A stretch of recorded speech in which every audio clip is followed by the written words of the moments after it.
Bismillahirrahmanirrahim. Assalamualaikum warahmatullahi wabarakatuh. Alhamdulillahi rabbil alamin wa bihi nasta'inu ala umurid dunya waddin. Wassalatu wassalamu ala asyrafil anbiya'i wal mursalin wa ala alihi wa sahbihi ajma'in, amma ba'd. Ma'asyiral muslimin dan muslimat rahimani wa rahimakumullah. Alhamdulillah, pertama kita bersyukur kepada Allah Azza wa Jalla atas semua nikmat yang Allah berikan kepada kita semua.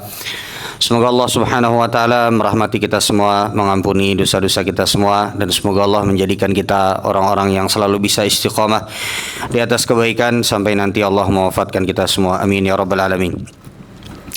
Masyarul muslimin dan muslimat rahimani wa rahimakumullah, kita akan kembali melanjutkan kajian kita, kajian kitab Al-Fiqh Al-Muyassar, yang pada kesempatan malam hari ini kita akan masih berada di pembahasan bab seputar sholat Jumat, yang pada pertemuan terakhir kita telah sebutkan keutamaan yang bisa didapatkan oleh seorang hamba pada hari Jumat, khususnya mereka yang mengerjakan sholat Jumat.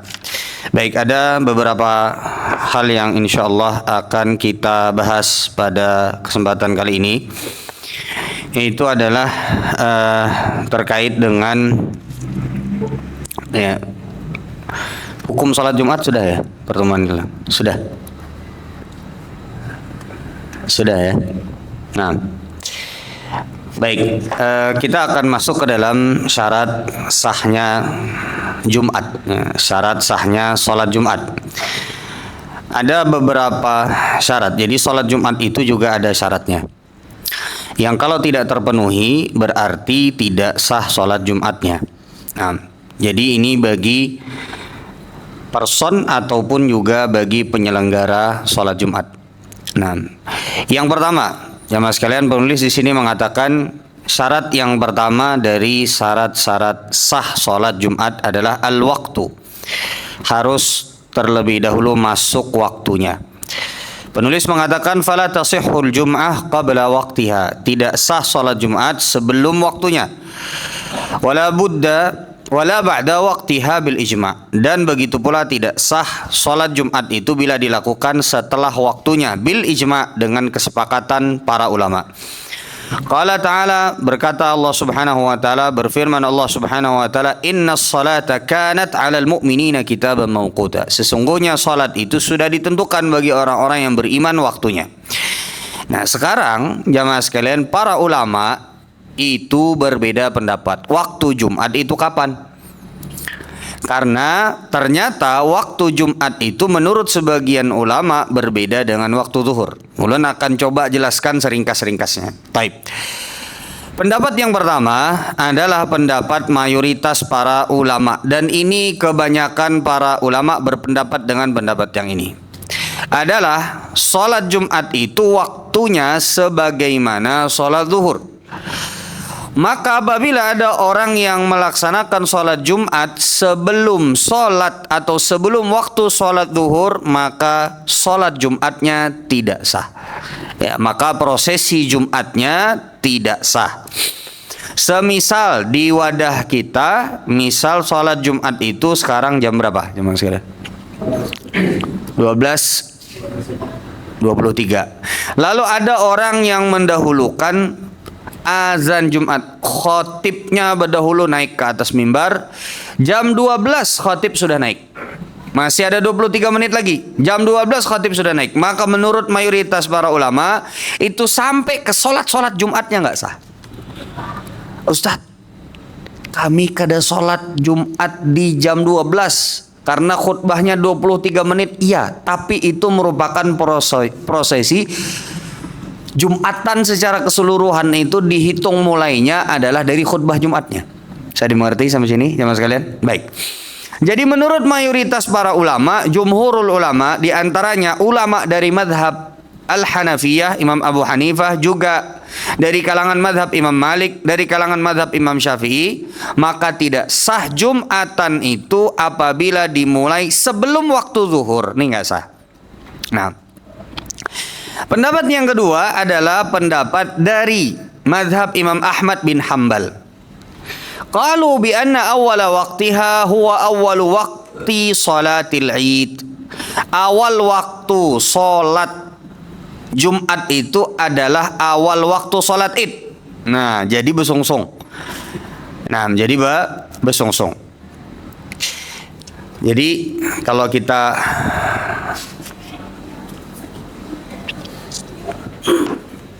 mau ringkas tadi, jadi kita sekarang berbicara tentang syarat sah sholat Jumat. Syarat sah sholat Jumat. Ya. Yang pertama adalah nomor 1, dilakukan setelah masuk waktunya, ya. Setelah masuk waktu. Apa dalilnya? Allah Subhanahu wa taala berfirman, "Innas salata kanat 'alal mu'minina kitaban mawquta." Sesungguhnya salat itu sudah ditentukan waktunya. Tidak bisa kita tentukan sendiri. Allah Subhanahu wa taala yang menentukannya di dalam Al-Qur'an. Maka di dalam hal ini pertanyaannya waktunya kapan? Nah, mayoritas para ulama dari kalangan madhab Imam Abu Hanifah, jadi Abu Hanifah, kemudian juga Imam Malik, kemudian Imam Syafi'i, waktunya itu adalah nih ya, waktu sholat zuhur. Adapun yang dimaksudkan dengan waktu sholat zuhur di sini adalah setelah tergelincirnya matahari. Persis seperti waktu sholat zuhur yang biasa. Tadi sudah kita sampaikan, saat kita mulai sholatnya itu sesuai dengan waktu zuhur, tapi mulai khutbahnya setengah jam berdahulu. Gimana? Tetap menurut mayoritas para ulama, hukum keseluruhan Jumatnya tidak sah. Sudah bisa dimengerti sampai sini? Kalau bang ada yang memahami, kan sholatnya aja Ustadz yang kita sesuai dengan waktu sholat zuhur, tapi khutbahnya kita berdahulu. Karena kita hendak ada besaruan Ustadz, habis itu kita hendak bermakanan supaya berdahulu tuntung daripada masjid-masjid yang lain. Nah, kawai pian berdahulu tuntung pada masjid-masjid yang suruh khotibnya pendek-pendek. Tuh kawan. Tapi kalau mendahulukan waktu khutbahnya, ini nanti masuk ke sini. Oke, sudah bisa dimengerti. Ada pendapat yang kedua, adalah pendapatnya Imam Ahmad, bahwa waktu sholat Jumat itu adalah waktu sholat Id. Berarti kisaran sebagaimana waktu duha. Agak kesana dikit masuk waktu duha, udah masuk. Udah bisa dimengerti sampai sini? Nah. Namun wallahu taala alam, ulun pribadi lebih cenderung kepada pendapat yang pertama. Tapi pian jangan kaget kalau Syekh Utsaimin rahimahullahu taala, nanti takutnya ada yang, Ustaz ini gimana nih? Syekh Utsaimin kok beda ini. Nah, kalau Syekh Utsaimin beliau punya pendapat sendiri, dan ini juga pendapat Al-Imam Ibnu Qudamah. Jadi pian jangan kaget kalau ada yang mendahulukan Jumat itu kurang lebih setengah jam, pian jangan kaget. Ini diantara pendapat Ibnu Qudamah dan juga dirojihkan oleh Syekh Utsaimin rahimahullahu taala, boleh berdahulu sedikit daripada waktu zuhur. Sudah bisa dimengerti? Jadi jangan kaget nanti. Nah, beginilah yang namanya fikih jamaah sekalian.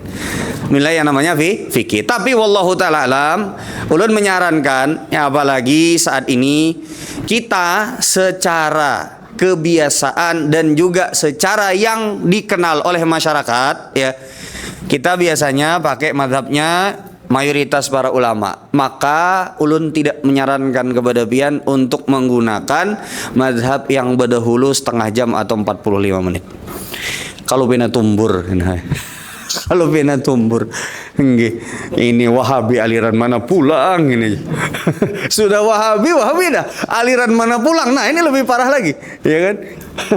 Jadi ulun tidak menyarankan benar. Tapi ulun memberitahukan ini agar kita semua tahu bahwa ada ulama besar Seperti Imam Ahmad yang menyatakan Jumatan itu dari awal waktu kisaran jam 10-an, jam 9-an.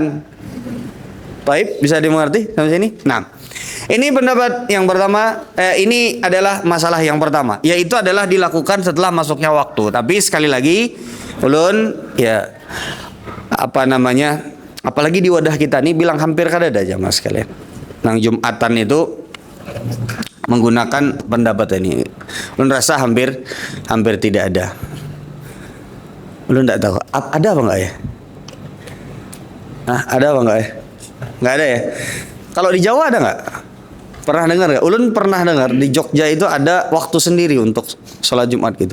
Entah diakhirkan atau entah didahulukan. Wallahu ta'ala. Tapi yang jelas ya ada ulama yang berpendapat demikian dan pendapatnya adalah pendapat yang apa namanya sabit atau bukan pendapat yang diada-adakan atas nama Imam Ahmad enggak. Tapi memang betul pendapat beliau seperti itu. Baik.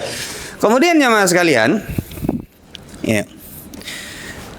Kalau dalil yang mengatakan bahwasanya awal waktu sholat Jumat atau awal waktu Jumatan itu adalah sebagaimana sholat zuhur, ya karena sholat Jumat itu adalah hitungan dari sholat zuhur, meskipun keduanya berbeda, tapi hitungannya itulah hitungan sholat zuhur.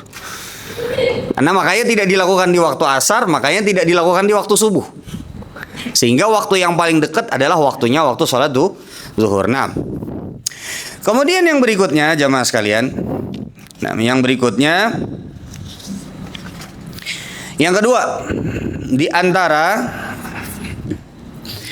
syarat orang itu sah dikatakan sholat Jumat adalah sholat Jumatnya dilakukan secara berjamaah. Ya, sholat Jumatnya dilakukan secara berjamaah. Yang kedua, dilakukan dengan berjamaah. Ya, di tempat di mana kaum muslimin melakukan sholat berjamaah. Ya, di tempat di mana kaum muslimin melakukan sholat berjamaah. Nah, di tempat di mana kaum muslimin melakukan. Kenapa dikatakan demikian? Karena ya jadi yang pertama dilakukan secara berjamaah. Jadi kalau sendiri-sendiri nggak sah. Misalnya ibu-ibu mau Jumatan, ulun sholat Jumat aja Ustaz. Nanti ulun dengarkan khutbahnya lewat TV misalnya. Atau nanti biar ulun sholatnya 2 rakaat saja, nggak bisa. Atau ada orang yang Ustaz, ulun berjamaahnya di rumah saja bersama anak-anak ulun. Anak ulun ada 11 Ustaz.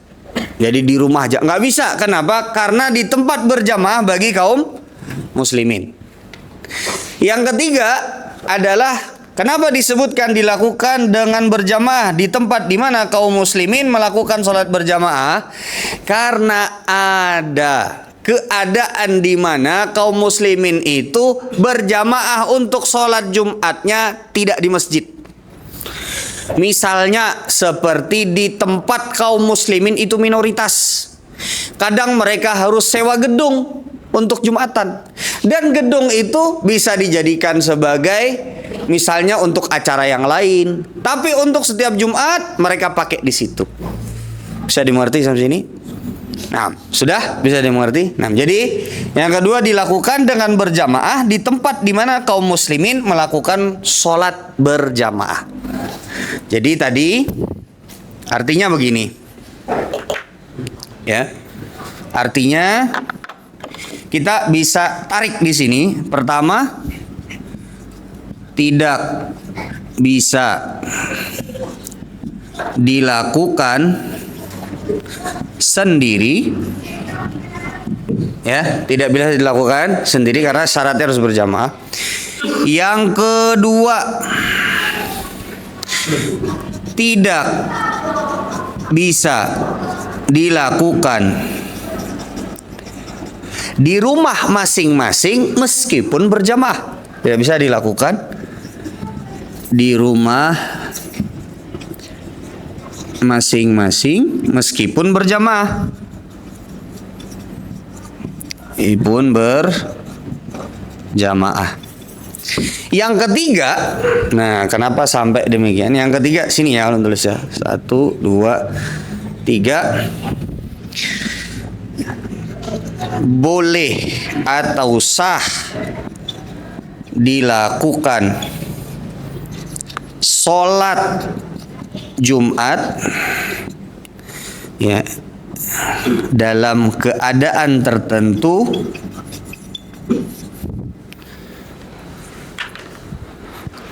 Taulun pindah sebelah sana aja ya. Misalnya nih, pian ya ada tugas selama 5 tahun di Eropa misalnya, di tempat di mana tidak ada yang namanya masjid tetap, itu nggak ada. Kadang misalnya sholat berjamaahnya sewa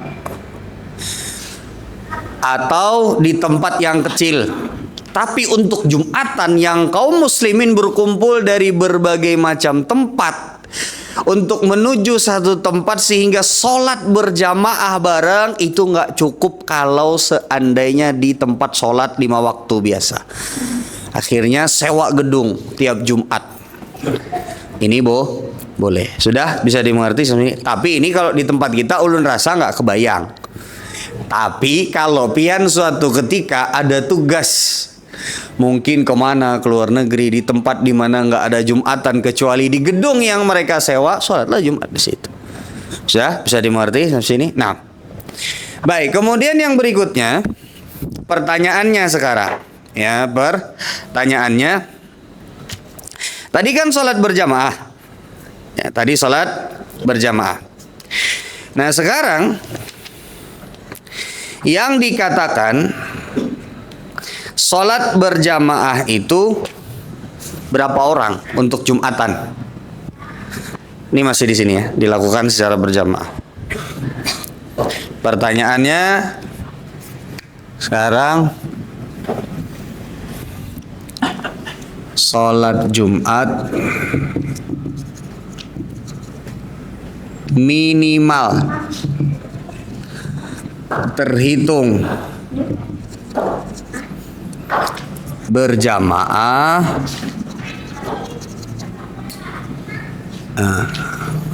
sholat Jumat minimal terhitung berjamaah ya, dengan jumlah berapa ya? Berapa jumlahnya?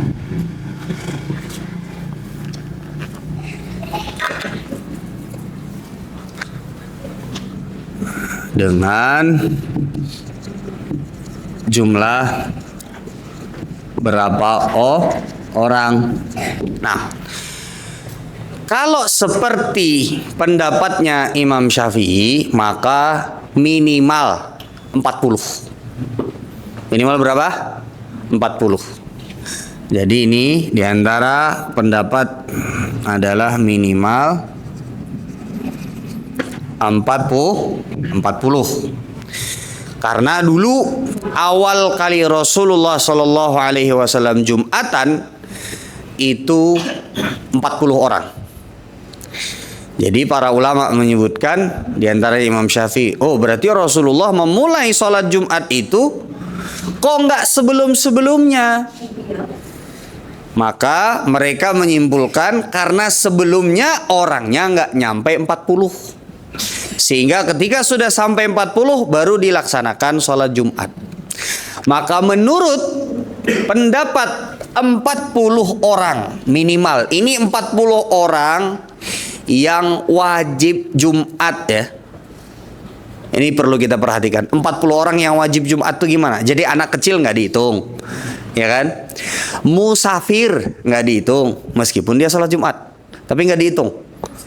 Kenapa? Karena dia tidak wajib Jumat. Jadi yang dihitung 40 ini adalah orang yang wajib Jumatan. Ibu-ibu Misalnya, kalau menurut pendapat yang pertama 39 orang lawan khotibnya, sikong lagi ada ngibuhannya. Datang ibu-ibu sikong 40. Salah menurut pendapat yang pertama? Nggak sah.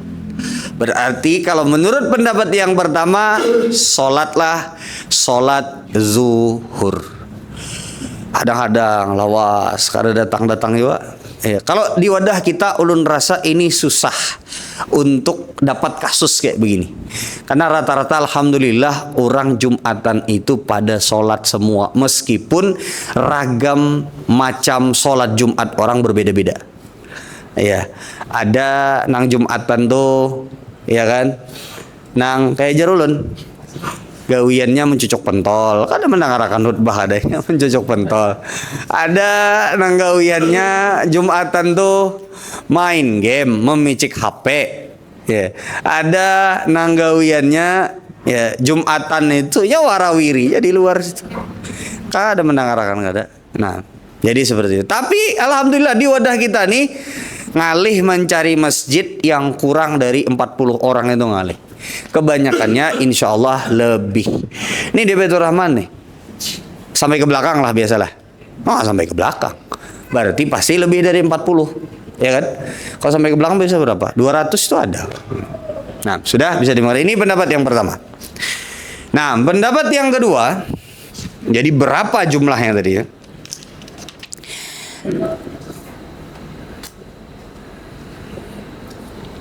Pendapat yang kedua adalah pendapat Imam Malik, yaitu 12 orang.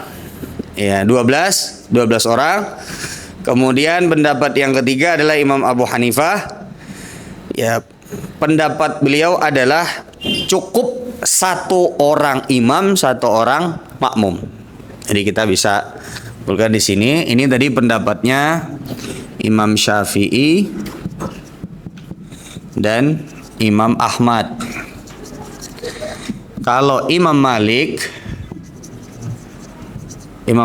ini pendapat beliau berapa? 12 orang.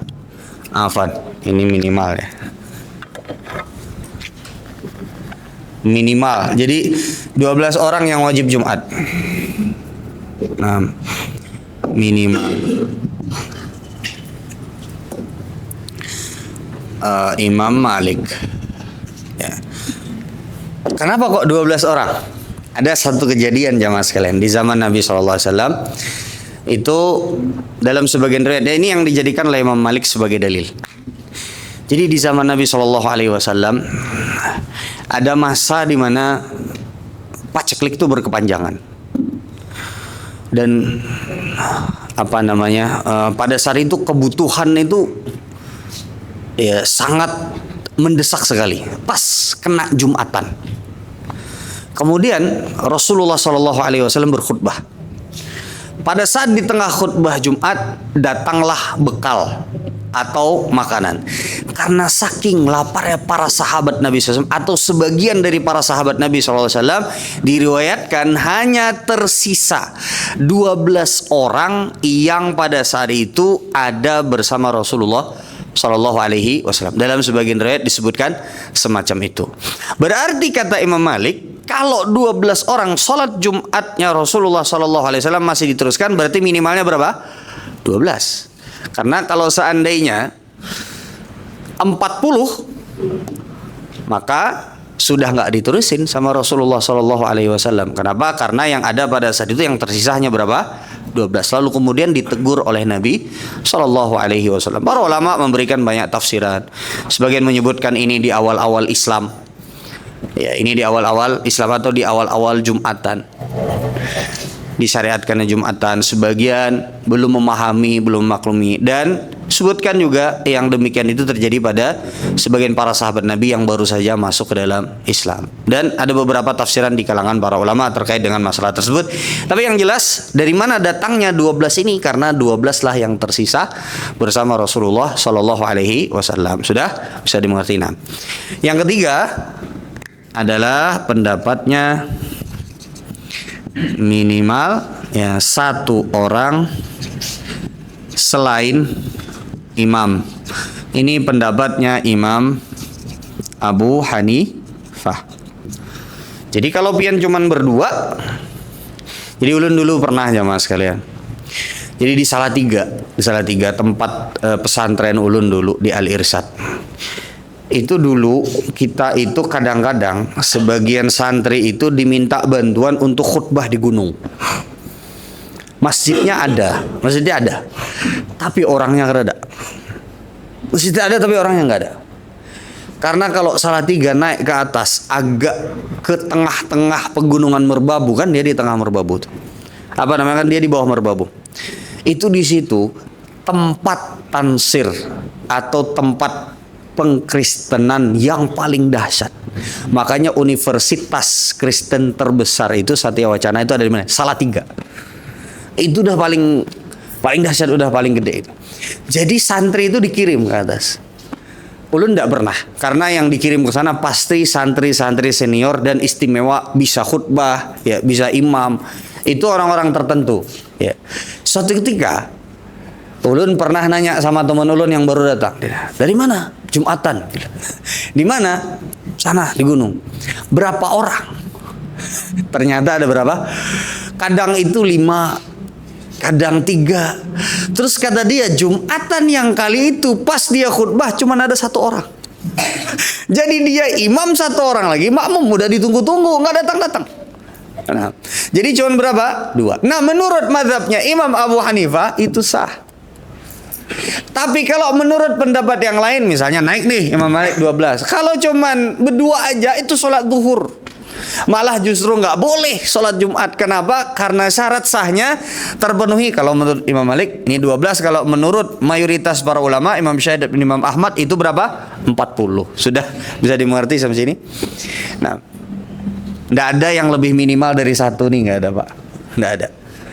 Ya, jadi 1 imam, 1 makmum. Jadi imamnya, khatibnya, ya. Yang lebih kasihan lagi kalau seandainya imamnya kada kawa jadi imam. Nah, makmumnya nih yang jadi imam bergantian. Boleh nggak demikian? Boleh kalau menurut mazhabnya Imam Abu Hanifah. Sudah bisa dimengerti sampai sini. Nah, tapi alhamdulillah ini sebagai kita mengetahui asal muaranya dari mana. Kemudian kalau kita dengar nanti ada pengajian dan lain sebagainya, ada hadis yang berkaitan dengan ini. Jadi kita tuh sudah bisa ada gambaran secara umum. Oh, ternyata ada seperti ini, ada pendapat semacam ini. Nah, tapi alhamdulillah di wadah kita itu kita bisa memilih tempat Jumatan di mana saja kita pengen. Oh, khatibnya misalnya saya pengen yang ini, udah ada jadwalnya, tinggal datengin, kan begitu. Nggak perlu lagi mikirin jumlahnya berapa ya di Masjid Baitur Rahman ini, nggak perlu lagi, karena udah jelas insya Allah pasti lebih dari 40. Sudah bisa dimengerti sampai sini. Nah, kemudian yang berikutnya jamaah sekalian. Nah, yang menarik adalah masih di masalah syarat yang kedua. Masih di masalah syarat yang kedua. Nah, ini menurut mayoritas para ulama ya. Ulun tambahkan di sini. Ini pembahasan. Ya. Terkait dengan jamaah, menurut mayoritas para ulama ya. Dan ini yang lebih kuat ya. Mayoritas ulama berpendapat ya, bahwa orang itu kalau dia dapat kurang dari 1 rakaat, pas dia datang imam sudah tasyahud akhir. Maka kalau dia kurang dari 1 rakaat, dia melanjutkannya bukan sholat Jumat yang 2 rakaat, tapi dia lanjutkan 4 rakaat sholat zuhur. Sudah bisa dimengerti? Ini ada kemungkinan terjadi pada kita. Qadarullah misalnya, ya kita nggak dapat, entah karena macet, entah karena kehabisan bensin di tengah jalan, entah karena bocor ban dan lain sebagainya. Ya, entah karena pas pian mau turun, sakalinya pian sakit parut dan lain sebagainya, padahal masjid itu sangat dekat dengan rumah. Qadarullah pian sampai masjid, imam sudah tasyahud akhir atau sujud di rakaat yang kedua. Maka kalau menurut mayoritas para ulama, mereka berpendapat bahwa Ya. Mereka berpendapat bahwa sholat Jumat didapatkan jika seseorang ikut lebih dari, atau bisa kita katakan begini, minimal ikut minimal dapat rukuk di rakaat keberapa jamaah? Hah? Satu atau dua? Dua, rakaat ke dua. Nah, sudah bisa dimengerti. Ini pendapat mayoritas para ulama, bahwa kalau kita dapatnya itu setelah rukuk, imam udah bangkit dari rukuk, udah berarti sholatnya itu terhitung sholat apa? Zuhur, bukan sholat Jumat. Jadi pian niat dari awal itu bukan sholat Jumat, tapi sholat zuhur. Jadi kita udah tahu nih niatnya, berarti kita sholatnya sholat zuhur 4 rakaat. Apakah boleh kita ikut berjamaah di situ? Ya boleh, ikut aja berjamaah di situ.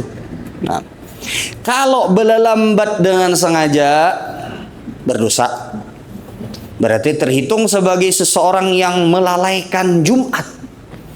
Tapi kalau ada uzurnya seperti tadi ke WC, atau datang qadarullah ternyata kebocoran ban, habis bensin di tengah jalan, tidak ada lagi orang jualan bensin, orang warung semua udah pada tutupan karena orang semua Jumatan, paksa betenteng biar sampai ke masjid misalnya.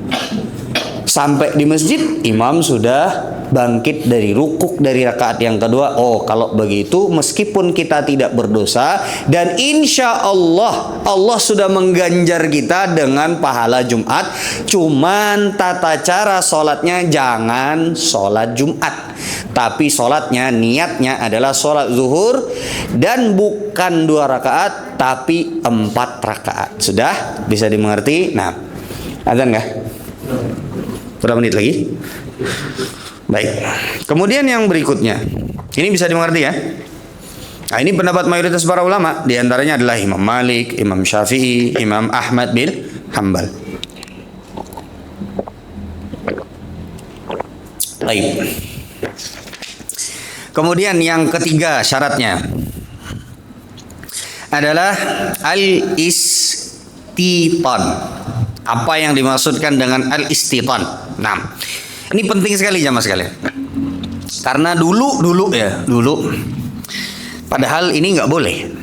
Ulun dulu ini nggak boleh menurut mayoritas para ulama ya. Dulu ulun pernah diundang Jumatan. Tahu nggak Ben Jumatan di mana?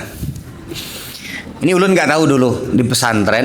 Lulus pesantren. Waktu itu masih minim sekali pembahasan tentang masalah-masalah seperti ini, karena ala kadarnya belajar di pesantren ya. Suatu ketika ulun pernah dipanggil khutbah Jumat. Perjalanannya kurang lebih sekitar hampir 3 jam. Sholat Jumat di mana tuh Ben? Di kilang minyak di tengah laut.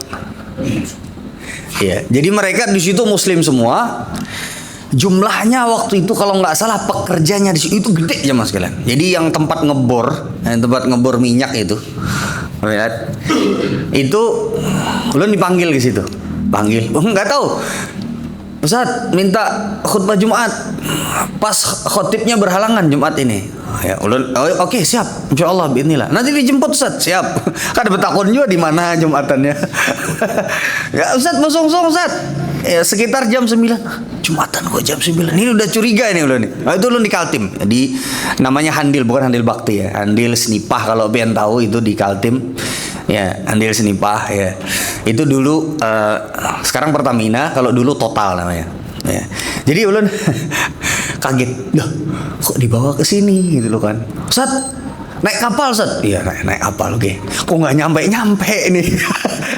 Kok nggak tahu nggak, Bian? Nginep di situ. Jakapang kawa bulik selajur. Dan lu nggak dikasih tahu gitu loh. Ustaz, ini kita kapalnya baru ada besok pagi. La ilaha illallah. Saking jauhnya gitu loh. Nah, ini sebenarnya tidak memenuhi syarat untuk mereka Jumatan. Meskipun jumlah orangnya 60 pegawai di situ. Tempatnya gede. Ada ruangannya pula. Ya, ada ruangannya gede. Ada mimbarnya pula. Ada mimbarnya. Ada sajadahnya dan lain sebagainya. Tapi ini tidak memenuhi yang disebut dengan istiton. Jadi kalau diantaranya menurut Syekh bin Baz, dan ini pendapat mayoritas para ulama, orang kalau tidak istiton, jadi istiton itu adalah kita memang tinggal di situ, nggak pindah-pindah, dan ada tempat perkampungannya, ada bangunan-bangunannya gitu loh kan. Itu namanya istiton.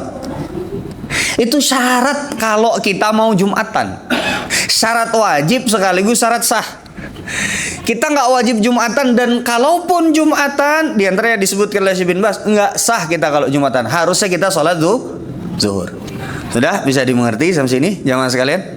Baik, jadi ulun ulangi ya. Para ulama menyebutkan, diantaranya Syekhul Islam Ibnu Taimiyah. Azan nggak? Belum ya? Nanti kasih tahu ya. Jadi kita itu terbagi menjadi 3 ya. Belum coba jelaskan.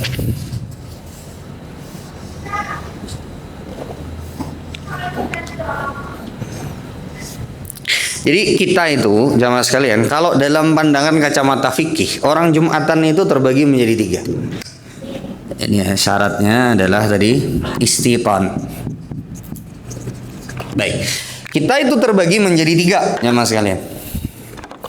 Ada yang namanya musafir. Musafir ini orang yang sedang dalam perjalanan. Dia masih bisa rukhsah, ngambil rukhsah ya. Dia masih bisa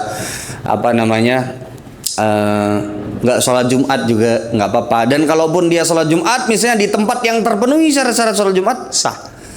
Ini musafir. Yang kedua ada yang namanya mukim. Mukim ini adalah orang yang sampai di satu tempat, kemudian dia berniat kembali lagi ke tempat asalnya dalam jangka waktu tertentu. Dia hanya tinggal di situ. Misalnya ya, ada orang ke Banjar, misalnya 30 hari, sebulan. Orang Jakarta 30 hari ke Banjar, ada gawian. Itu disebut mukim. Karena dia akan balik lagi ke Jakarta. Dia udah niat, saya tanggal 30 nanti balik lagi ke Jakarta. Itu disebut mukim. Sudah bisa dimengerti. Ada yang disebut mustautin. Nah, ini tadi istiton. Mustautin ini kayak kita yang sudah punya KTP Banjar. Kayak kita yang sudah punya KTP Banjar, tinggal di sini, pian sudah punya rumah di sini, berperkampungan di sini. Ada tempat bangunan-bangunan, ada komplek-kompleknya. Ya, misalnya ya, Masjid Baitur Rahman. Orang-orangnya ini semuanya adalah orang-orang yang memang ber-KTP di sini. Ini yang mana ya? Rahayu ya? Ya betul ya, Rahayu. KTP-nya misalnya Banjarmasin, Rahayu. Pian tinggalnya di sekitar sini, ada rumah-rumah dan lain sebagainya. Masjid ini memenuhi syarat yang disebut dengan apa? Istiton. Karena kampungnya ada, orang-orangnya memang asli orang sini yang tidak berniat untuk keluar lagi dari sini, emang tinggal di sini. Itulah yang disebut dengan istiton. Sudah? Bisa dimengerti? Azan ya? Nah, silakan azan dulu baru nanti ulun lanjutkan.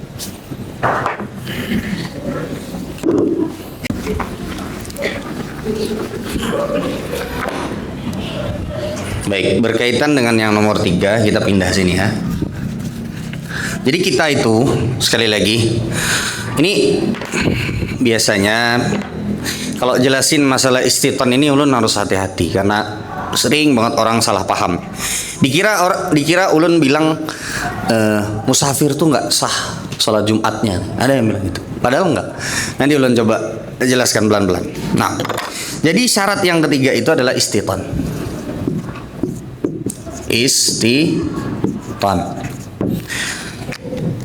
Kita itu terbagi menjadi tiga dalam pandangan syariat. Orang yang mau sholat Jumat itu terbagi menjadi tiga dalam pandangan syariat ya.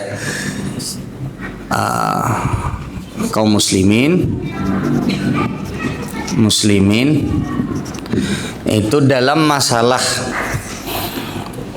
sholat Jumat itu terbagi menjadi tiga. Yang pertama ada musafir. Yang kedua ada mukim. Yang ketiga ada mustautin. Oke.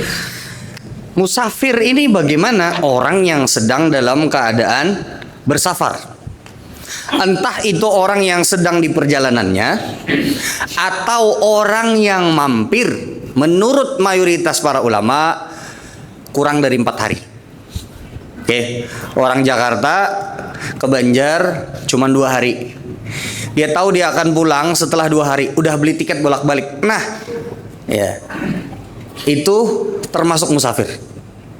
Sudah bisa dimulai. Dia masih, ya artinya masih safar. Ya dia masih safar. Baik. Jadi makanya dia masih boleh menjamak sholat, masih boleh mengqashar sholat. Oke, bisa dimengerti sampai sini. Nah,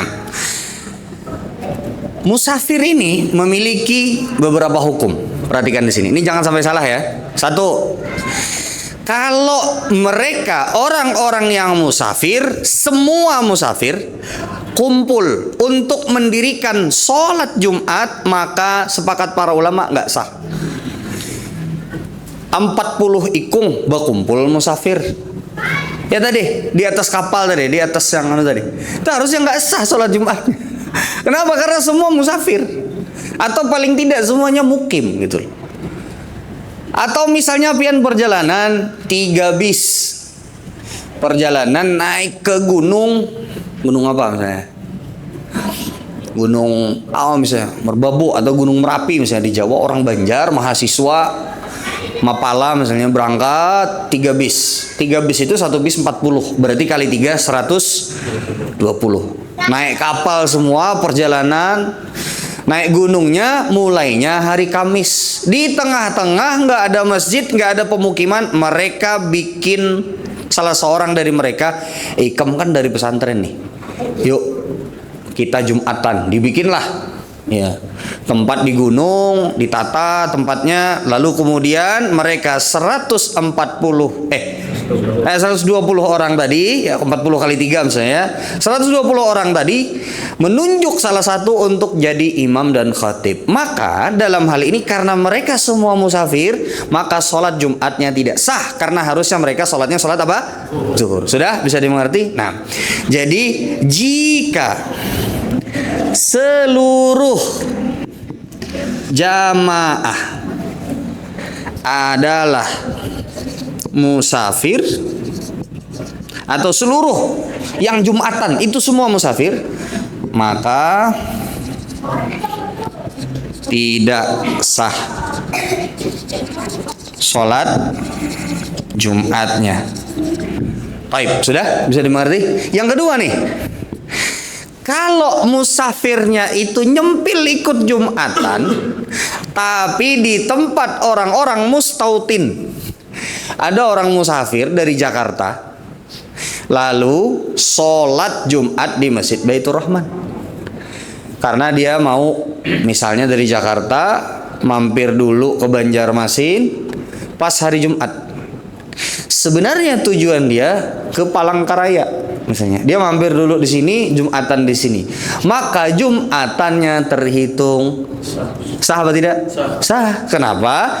Karena bukan semuanya musafir, tapi orang di Baitur Rahman ini udah memang ada Jumatannya di sini.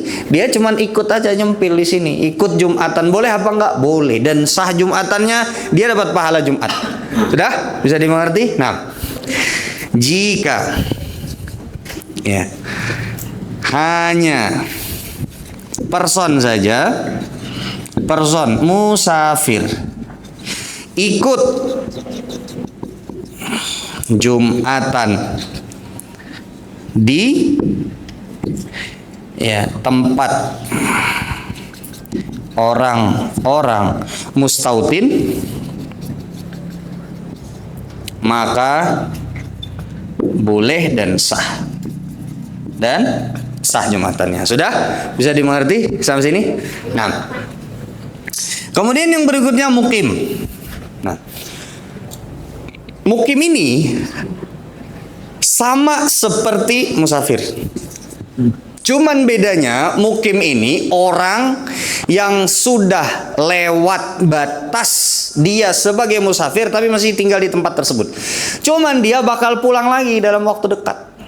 Contoh seperti tadi, ada orang Jakarta, dia tidak bisa disebut musafir karena dia udah 30 hari di sini, atau dia udah 2 bulan, 3 bulan di sini.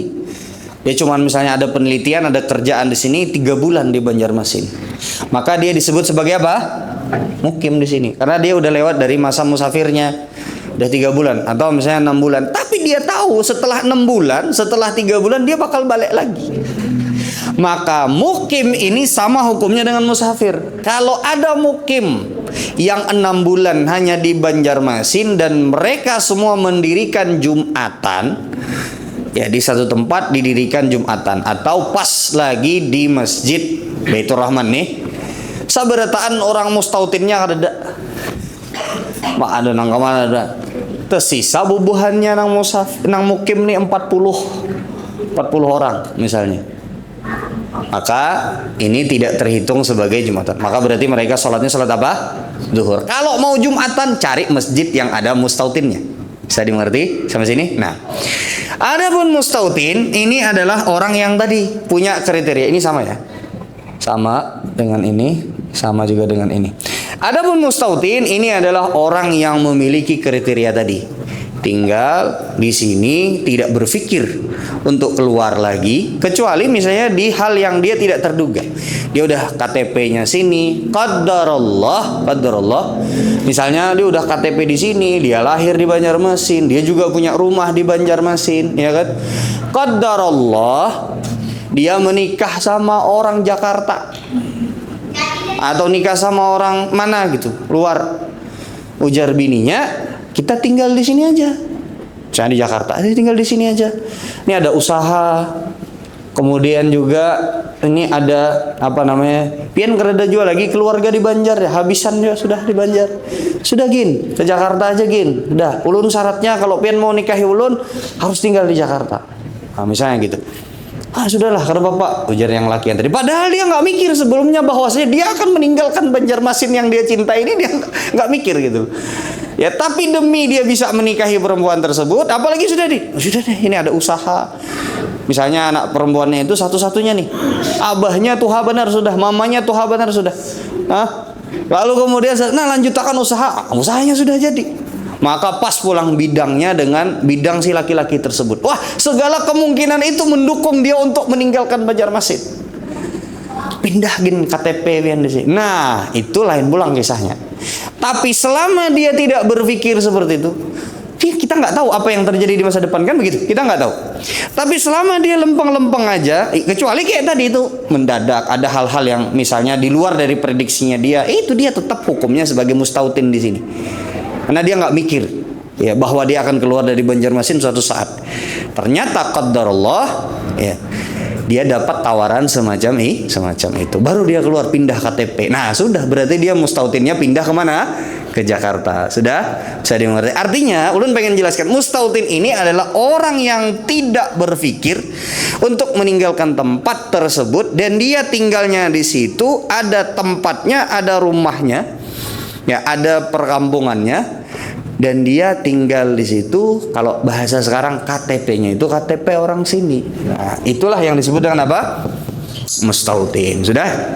Bisa dimengerti. Nah, syarat Jumatan itu adalah istiton. Syarat Jumatan itu ada istiton. Jadi di tempat yang ada perkampungannya dan orang-orangnya memang orang-orang yang mustautin tadi. Nah, sudah bisa dimengerti sampai sini. Nah, ini dulu kita bahas 3 dulu. Udah mau habis, ya, tinggal 30 detik lagi. Ada sisa 1 atau 2 syarat lagi, insya Allah kita akan bahas pada pertemuan yang akan datang. Ini bisa dimengerti ya. Jangan sampai salah paham nih. Nanti dikira musafir nggak sah sholat Jumat. Enggak, kecuali kalau musafirnya semuanya nih. Nah, itu yang nggak sah. Nah, ini yang bisa ulun sampaikan pada kesempatan kali ini. Kita tutup dengan doa kafaratul majelis. Subhanakallahumma wa bihamdika asyhadu an la ilaha illa anta astaghfiruka wa atubu ilaik. Assalamualaikum warahmatullahi wabarakatuh.